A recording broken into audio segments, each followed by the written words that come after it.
Fernando Iglesias de la Coalición Cívica, Ariel Basteiro es de Nuevo Encuentro. Y lo primero que le quería preguntar a ustedes es cómo ven este proceso en el cual hay tantos decretos de necesidad de urgencia que no se tratan en el Congreso. Creo que no se trató ninguno hasta ahora. A ver, una primera lectura de esto nos haría decir, y yo el tema lo estudié, presenté una nota, escribí una nota hace algún tiempo atrás, que es el gobierno que menos decretos de necesidad y urgencia utilizó, ¿no?, de la etapa democrática. Con lo cual no son tantos los decretos, y es cierto que si hay una parálisis parlamentaria muchas veces para poder tratar o poner en discusión decretos que en la mayoría de los casos tienen una justificación de ser, de tener que hacerlos a través de un DNU, porque hay que tomar resoluciones que el Parlamento, por su parálisis, provocado principalmente por la oposición, que es la que tiene la mayoría y la que tiene los mecanismos como para poder llevar adelante sesiones, si se quisiesen o tuviesen la capacidad de poder convocarlas, se podrían estar tratando. Tarde o temprano ese decreto de necesidad de urgencia va a tener que pasar por el Parlamento y va a tener que ser aprobado o rechazado. Si es rechazado, se volverá atrás con la medida específica. Si es aprobado, obviamente empieza a tener mayor fuerza de ley. Fernando. Los DNU, yo como diputado opositor, lo siento como una tomadura de pelo. En primer lugar, es cierto que el número ha disminuido, pero cuando se han tomado decisiones de transferir hasta 18.000 millones de dólares en un solo decreto de necesidad de urgencia, la calidad evitó la cantidad. Lo segundo, con respecto a la mayoría opositora, me extraña del diputado que no forma parte del Frente para la Victoria, pero vota siempre con las leyes del Frente para la Victoria, que no sepa que los Menem en la Argentina no están solamente en la Cámara de Senadores. El oficialismo aparentemente no tiene la mayoría. Cuando uno hace las cuentas después, sobran los Menem en la Cámara de Diputados que subieron como oposición y votan del otro lado. Y digo que es una tomadura de pelo porque nosotros, por ejemplo, este miércoles hay un acuerdo con el oficialismo, contrario al famoso poner palos en la rueda, para ir a una sesión por mes donde se traten los temas consensuados. Eso es algo que se consensuó para que no hubiera parálisis legislativa en el periodo electoral, entonces se pone una agenda, el oficialismo propone unos temas, la oposición propone otros temas, se trata de no poner temas irritantes, se saca lo demás y se avanza en lo que hay acuerdo. Ahora, ¿cómo lo puedo tomar yo, que voy a eso, que voto eso, cuando después, en las cosas que el oficialismo no logró poner en la agenda, viene la presidenta y saca un decreto de necesidad de urgencia? Es una tomadura de pelo, y no una tomadura de pelo personal a mí como Fernando Iglesias, es una tomadura de pelo a todos los argentinos que nos votaron a nosotros como diputados. En un principio, aclararle que hay mayor cantidad de diputados que entraron por el Frente por la Victoria y hoy están en sectores o en bloques de la oposición. Los que hubo ese cambio negativo que plantea Fernando Iglesias se dio sumando voluntades en el Grupo A, que fue el que dijo que tenía la mayoría a principio del periodo legislativo del año 2009, con lo cual la mayoría está en la oposición y no tienen capacidad para poder administrar ese número, con lo cual por eso también no tenemos posibilidades de tratar muchas veces temas que son necesarios. El hecho del decreto de necesidad de urgencia, vuelvo a repetir, si no se sacaba un decreto de necesidad de urgencia, por la misma imposibilidad que tiene el Congreso de funcionar, se estaría perdiendo un hecho concreto y específico, que era, por ejemplo, controlar por parte del Estado la cantidad de acciones que tiene en un sinnúmero, en por lo menos 30 empresas que fueron trasladados esas acciones cuando se hizo el proceso de estatización de las AFJP, y que hoy creo que hay un derecho inalienable y que nadie discute. Creo que la mayoría de la población, salvo Iglesias, que sí lo pone en objeción eso, no hay nadie que discuta que el Estado tenga que tener posibilidades y controlar lo que es de todos los argentinos, lo que es de los jubilados, pero también es de los trabajadores activos y de todos los argentinos, porque con ese dinero, de hecho, el gobierno nacional está llevando adelante inversiones sociales muy importantes, desde la asignación universal por hijo hasta hechos que redundan y benefician a la economía en general, digamos, ¿no? Un tema candente, el tema de las empresas. El gobierno es una máquina de tomar cosas, de decir cosas que parecen razonables y hacer barbaridades sobre las bases de cosas que parecen razonables. Parece razonable que si el Estado tiene un porcentaje, un paquete de acciones de una empresa, tenga representación. Y yo no discuto, contrariamente a lo que dice Basteiro, eso. Lo que yo digo es que, ¿qué es lo que se esconde atrás de eso?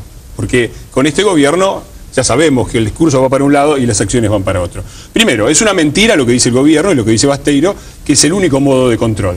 Decir que el Estado, la única forma que tiene de controlar una empresa es ponerle un director en el directorio, es decir, que el 80, el 90% de la economía argentina está descontrolada porque no tiene un director adentro de la empresa. Así que, a confesión de partes, relevo de pruebas. Primera cosa. Segundo, es también una mentira que esto es algo nuevo, es un modelo que ya fracasó.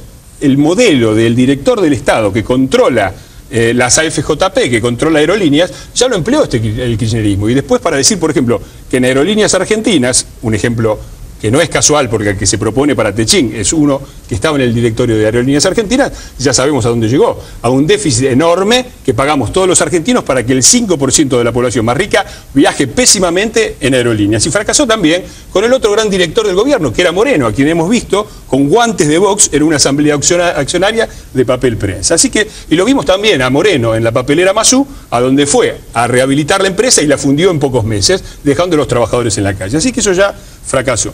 Lo otro es lo que se esconde detrás de esto. No sé, lo que el gobierno, nadie puede creerle a este gobierno que lo que tiene es una vocación de control y de colaboración con las empresas. Lo que está enviando es un mensaje muy claro, que es: tenemos nuestro capitalismo de amigos, tenemos nuestras propias corporaciones, tenemos todos nuestros empresarios subsidiados, 40.000 millones de pesos van por año a los bolsillos de esos empresarios, y ahora les avisamos a todos los demás que si nos cargamos a Clarín y nos cargamos a Techín es porque nos podemos cargar todos. Y es mentira lo que usted dice con respecto a dónde va la plata del Estado. Yo le voy a decir dónde va la plata del Estado. De los fondos que tiene el ANSES, más del 62%, es decir, casi 2/3, van a parar al financiamiento del Estado. Más 2 de cada 3 de los fondos que les robaron a los jubilados privados, que no eran de las AFJP, mentira, eran de los jubilados privados bajo la administración de las AFJP, con un gobierno que tenía que controlar y no lo hizo, y después se quejó de las malversaciones. Toda esa plata, que son una suma enorme, después yo, si me permite, voy a decir qué se podría hacer con esa suma. Toda esa plata, 2 pesos de cada 3 de ese dinero, y son sumas extraordinarias, estamos hablando de cerca de 100.000 millones de pesos, están para financiar el Estado. Y la fiesta consumista que armó el Estado, que no es muy diferente de la que se armó en los años 90, en la mitad del mandato del doctor Menem. Los números son falsos, no son 100.000 millones de pesos, como ya te lo dijeron en un programa hace pocos días, nos cruzamos y te dijimos que ese número no era real. De todos modos, datos lo que oficiales del ANSES de enero del 2010.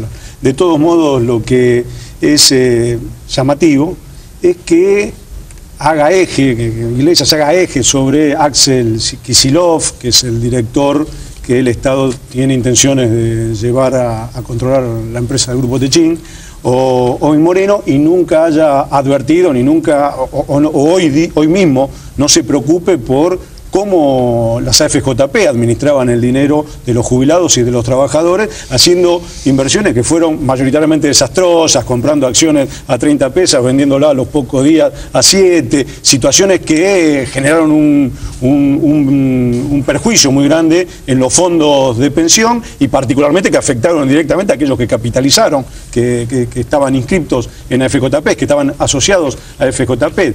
Llama la atención que el propio diputado que votó en contra de la ley de que estatizamos la FJP, que votó en contra de la movilidad jubilatoria, que es la posibilidad que los jubilados tienen hoy por hoy de recibir aumentos 3 veces por año, como lo tienen, que falta, que obviamente pretendemos, y yo también estoy de acuerdo en desear que se llegue al 82% para los jubilados. Es una visión que tenemos muchos, o todos, incluso funcionarios del gobierno, aquellos que acompañamos mucho de la medida del gobierno, pero lo concreto y lo específico, que si en este país en algún momento se va a poder pagar el 82%, lo va a poder hacer este gobierno. No es con la política que pueda implementar la coalición cívica, de enfriar la economía o de asociarse con aquellos que nos llevaron a la bancarrota, poder lograr ese objetivo que todos queremos, que los jubilados cobren lo que tienen que cobrar. Y el otro tema, por último, me parece muy concreto y específico, que a partir de esta situación los números de la macroeconomía en este país son óptimos, más allá de lo que plantea el diputado. Todos los números de la macroeconomía, o la mayoría de los números de la macroeconomía, son beneficiosos o bueno para el crecimiento. Hay mayor crecimiento, no hay desocupación, hay inversión interna como nunca se había dado, hay consumo en niveles que hace muchos años no teníamos. Entonces, hay una visión distorsionada, por lo menos, o querer mostrar una realidad que no es la realidad. Está diciendo algo que la mayoría de la gente no lo entienda, así te lo digo por la duda que no. Sí, los niveles de consumo son más o menos los mismos de la época de Menem. Es cierto que hace mucho tiempo que no los teníamos, en eso tiene razón el diputado. Como no puede discutir los que yo afirmo, me atribuye afirmaciones que yo no hago. Ahora, la coalición cívica, para empezar, votó en contra de la movilidad jubilatoria porque el índice que nosotros proponíamos le daba un aumento automático y mayor a los jubilados sin depender de los regalos y la beneficencia del gobierno. Por eso votamos en contra del proyecto del oficialismo. Y lo que pasó con las FJP fue punto por punto lo que la coalición cívica dijo. La coalición cívica dijo, estatizar de ahora para adelante, estamos de acuerdo. Estamos en contra del manotazo a la caja. Porque el manotazo a la caja va a provocar lo que pasó. 465.000 juicios contra este gobierno supuestamente nacional y popular. 20.000 sentencias ya emitidas que no se pagan, mientras el gobierno sigue diciendo que no tiene dinero. 82% móvil votado por el Congreso, vetado por la presidenta. El 80% de los jubilados argentinos cobrando la jubilación mínima muy por debajo del fallo hecho por la Corte Suprema de Justicia puesta por este gobierno. Esta es la realidad de lo que pasa con los jubilados y no la que dice el diputado. Lo otro que dice el diputado es también que los números dan maravillosos. El 62% que el Estado utiliza del ANSES para financiarse es porque los números no dan maravillosos. Tenemos déficit fiscal y déficit comercial. Y cierra con la plata de los jubilados. Pero si usted me permite, yo quiero cerrar, porque supongo que estamos ya sobre el final. Que se toman como préstamos y que se devuelven con tasas de intereses. No lo podés plantear como que se la llevan y no... pero... Hable usted solo, Basteiro, porque es la única forma de que tenga razón. Se devuelve con intereses, los intereses que le paga el Estado a la ANSES, ¿sabe cuántos son? 7%. Vaya usted a poner su plata al 7% y después charlamos cuánto le queda dentro de 3 años. Y yo lo que quiero tocar es el aspecto político, porque me parece que es un punto central para comprender qué es este gobierno y qué es lo que se juega en octubre. Ahora, si yo le pregunto a cualquier observador más o menos razonable de la situación económica argentina, y le pregunto, ¿cuál es la empresa industrial más avanzada del país y más exitosa? Techin, enemiga del gobierno. ¿Cuál es el sector productivo de la Argentina más avanzado, más exitoso, internacionalmente más competitivo? El campo, el sector agropecuario, enemigo del gobierno. ¿Cuál es el sector decisivo en una sociedad que está siendo redefinida globalmente como la sociedad de la información, el conocimiento y la comunicación? Los medios de comunicación, enemigos del gobierno. ¿Es casualidad esto? ¿O es que este gobierno apuesta deliberadamente por el atraso, apuesta por la fábrica de pobres, apuesta por los ciudadanos que no tienen dignidad, que no tienen derechos y que dependen de los favores del gobierno para subsistir? Y este es el verdadero programa de gobierno que tiene este gobierno, que es el capitalismo de amigos. Han pasado... El programa general es el capital, porque en la Argentina cuando se piensa en el clientelismo, la clase media piensa en el pobre, en el choripán y en la chapa. Eso no es solamente clientelismo. Y la plata que se va por la canaleta, ¿no? La de la corrupción, la de la corrupción. No, que se va por la canaleta del eso juego. Eso no es solo clientelismo. El juego, efectivamente, Cristóbal López. Sí, la plata de la asignación universal se va por el juego. Eso, discútalo con Sanz, discuta conmigo las cosas que yo digo. Estás diciendo lo mismo, es el mismo concepto. Estoy diciendo lo mismo. Yo lo que yo digo es que este gobierno es un gobierno que quiere tener a todos los argentinos arrodillados ante él.